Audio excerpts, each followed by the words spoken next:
Five Nights at Freddy's. You all know the franchise and this movie that has nothing to do with its lore, but you know, that's for another video. I remember when I was young, I thought that, damn, FNAF isn't enough. I've seen everything about it and I need something more. I wouldn't even flinch at these jump scares no more since I've seen them 100 times already. And then I discovered a whole new side of games that I could spend a whole lifetime playing through. When FNAF first came out, it wasn't long till people made their own fan games. I don't know exactly which one was the very first one, but the first quote-unquote good one that appeared was Five Nights at Treasure Island, based on the creepypasta Abandoned by Disney. Over time, fan games got even more scarier, I'd say, but I'm kind of seeing a pattern now. I don't want to keep playing these games that, you know, give me malware and turn my PC into a Bitcoin mine, or these games made by... You know what, I'm not even going to talk about it. I want to talk about the main fan games that others and I played when I was still in grade school watching videos while eating breakfast.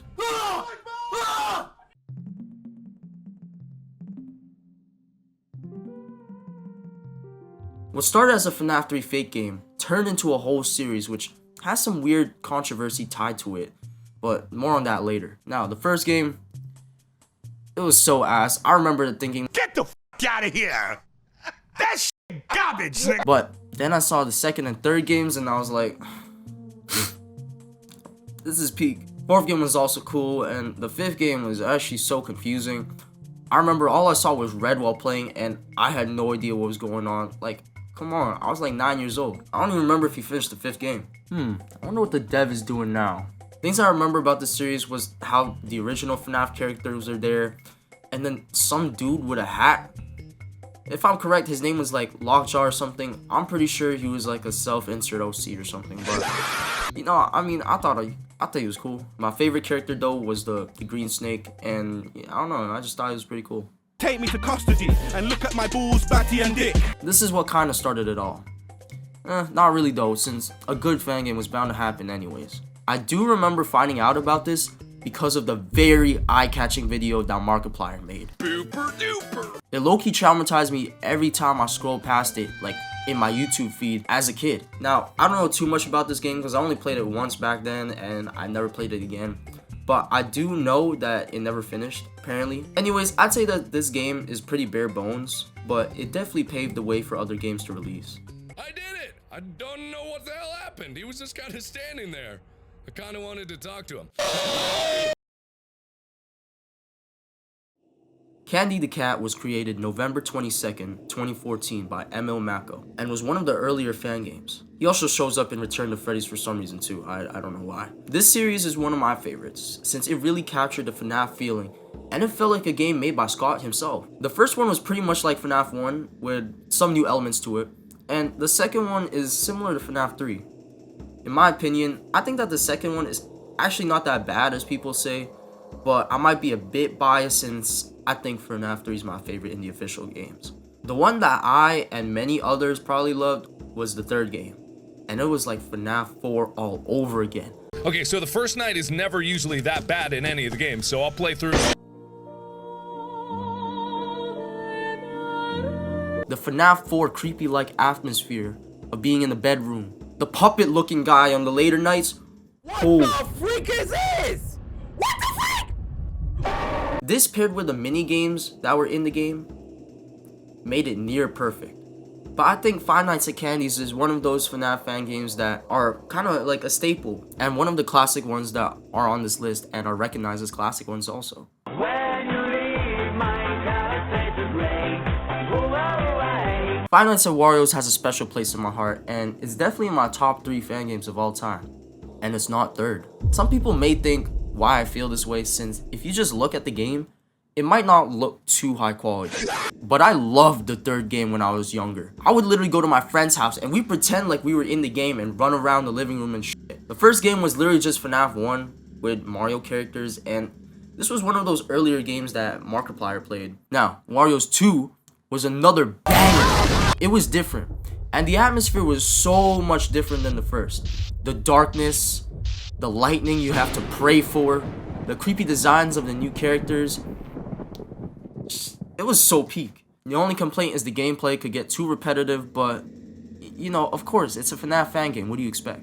Now, but the third game fixes this problem. Wario's 3 is one of my personal favorite games because of the gameplay. Each night, you have to choose your own path by picking a room to stay in. And the best part is, in each room, there are different mechanics and different characters that you can encounter. The replay value for this game is definitely there, and the fact that this game is free is crazy. The next 2 games, Wario's 4 and Origins, were alright compared to the third in my opinion, but I think that they both still have unique gameplay mechanics. In the end, I still will always remember the love I had for this game, and I'm surprised that Nintendo did not take this shit down.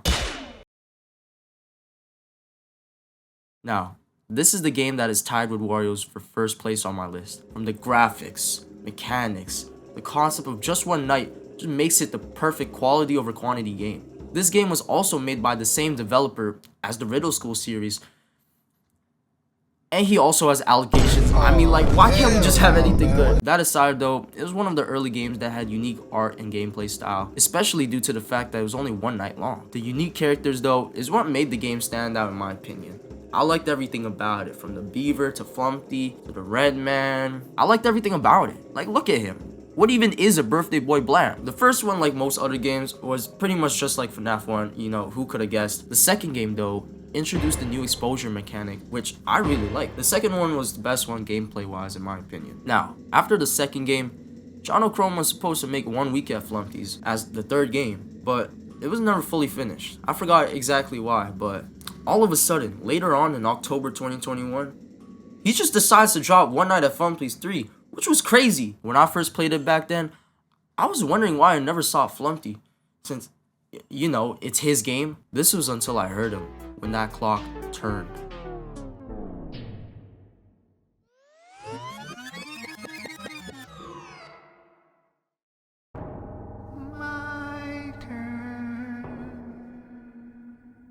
Once Flumpty comes in, things get more complicated as he starts adding a bunch of new mechanics. And I love this part since you never really see it in other games. Kinda unfortunate how John O'Chrome turned out, but you know, at this point, I can't not expect it anymore. I swear, from my heart to you guys, I will never turn out like any of these guys. I still love Riddle School though. Now, I never really played this game, but instead watch others like Corey Kenshin, The Game Salmon, 8-Bit Ryan, and you know, others play it. Now, from what I've seen in my life, it was way ahead of its time, and it looked crazy to me as a kid. This was because it was a free roam FNAF game. You see these types of games a lot nowadays, but before, this was game changing. I don't know, maybe I'll play it one day soon since it was recently remade, around a year ago. I don't know, we'll see. Maybe if I start streaming or something. Let me know if y'all would tune in. No! No! Why is that so fast? Now, I saved the best for last. This one's gotta be one of the best fan games of all time. And now looking back at it, I swear I thought it was more popular than I realized. Five Nights at Pingus. What the fuck? This game is just crazy. I don't actually know how to explain this game in words, but if you just look at the footage playing in the background, you know, you get the idea.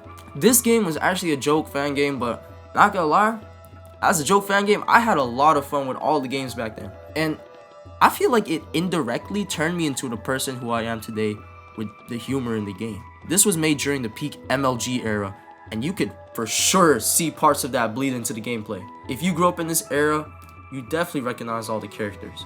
The one I played and enjoyed the most was the 5th game though, the one playing in the back actually. It was barely a FNAF game, but more like a tower defense game. I don't know how else to put it. Playing again now gives me memories since I would bring my laptop to my friend's house and finish playing the game there. But yeah, those were the main games I enjoyed as a kid. Let me know if y'all played any different games.